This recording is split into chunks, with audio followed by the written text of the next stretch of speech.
এই বোনটি রান্না করছিল, তার স্বামী আসলো, বোন দেখে ভয় পেয়ে গেল। আর তখন স্বামী মদ খেয়ে এসেছে, আর তখন হেলে দুলে যাচ্ছে। আর বউকে তখন বলল, কিরে, রান্না এখনো হয়নি, কি করছিস? আর তখন বলল, না, চুলায় আছে।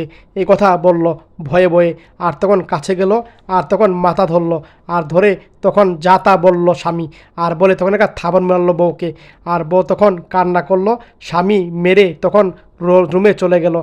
আর বোনটি তাকিয়ে তাকিয়ে দেখলো, আর মন খারাপ করলো, বলল, আল্লাহ, তুমি আমাকে রক্ষা করো। এইভাবে কথা বলছে মনে মনে। আর বোনটি কান্না করলো। আর তখন কিছুক্ষণ পর বোনটি ভাবলো, কই, স্বামীর তো কোনো সারা শব্দ শুনছি না। আর গেল, দেখতে পেলো স্বামী পড়ে আছে নিচে। আর তখন বোনটি এত মার খেয়েও স্বামীকে ধরে ধরে উঠাচ্ছিল। আর কাঁধে নিয়ে তখন রুমে নিয়ে গেল। আর রুমে নিয়ে তখন খাটের উপরে শোয়াই দিল, পাতলা কম্বলটা গায়ে দিল, আর মাথায় হাত দিয়ে দিল স্বামীকে।